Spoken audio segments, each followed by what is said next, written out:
আসসালামু আলাইকুম ওয়া রাহমাতুল্লাহি ওয়া বারাকাতুহু। দর্শক ও শ্রোতা, সুন্নি উলামায়ে কেরাম মাঠে ময়দানে দেখবেন বেশি বেশি ঈমানের আলোচনা করে থাকে। এর উদ্দেশ্য হলো ঈমান সত্য থাকলে, ঈমান সহিহ থাকলে, দুরুস্ত থাকলে তার আমলগুলো আল্লাহ তাআলা কবুল করবেন। এটাই হলো উদ্দেশ্য। তো সাহাবায়ে কেরামের আমলও এরকমই ছিল। ওনারা আগে ঈমানের যত্ন নিয়েছেন, ঈমানকে পাকাপোক্ত করেছেন, তারপরে ওনারা আমল করেছেন।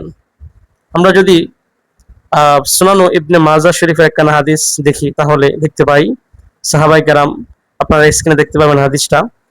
সাহাবায়ে কেরাম বলেছেন যে ফাতাআল্লামনাল ঈমানা ক্বাবলা আন নাতাআল্লামাল কুরআনা সুম্মা তাআল্লামনাল কুরআনা ফাজদাদনা বিহি ঈমানা।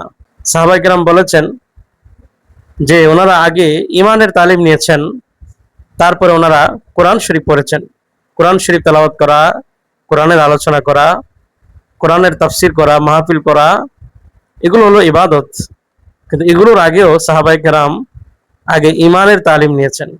পরবর্তীতে বলেছেন ফাজদাদনা বিহি ঈমানা, যে ঈমান শক্ত হওয়ার পরে, ঈমানের তালিম নেওয়ার পরে যখন কোরআন শরীফ পড়বে, ইবাদত করবে, তখন বান্দার ঈমানটা আরো বেড়ে যাবে। ফাজদাদনা বিহি ঈমানা, ঈমান বেড়ে যাবে, ঈমানটা নুরানি হবে, রৌশন হবে, ঈমানটা শক্ত হবে।